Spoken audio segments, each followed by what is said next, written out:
Лукас Ито вчера спечели сребърен медал с щафетата на Италия, смесената щафета на 4 по 400.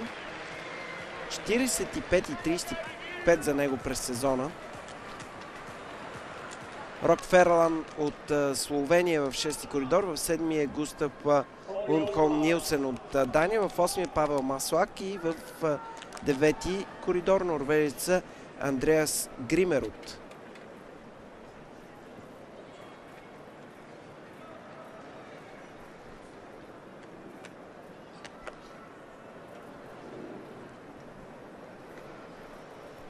За момента 8 състезатели са слезли под 45 секунди. Да видим кои ще успеят, под 46, прощавайте, кои ще успеят да намерят място сред най-добрите 14.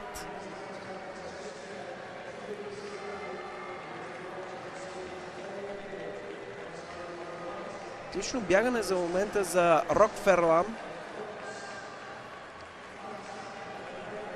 Рок Ферлан с преднина пред Дилан Борлей и Лукас Ито.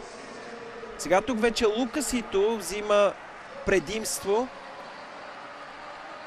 За радост на италианците, Сито първи пред Ферлан, който определено има проблеми. Сито ще спечели тази серия. Второ място за французина Давид Сомбе. Трети Рок Ферлан. Лукас Ито успява да подобри личния си рекорд с повече от 45 секунди и 12 стотни. Това е най-добър резултат за младежи в Европа. Младежи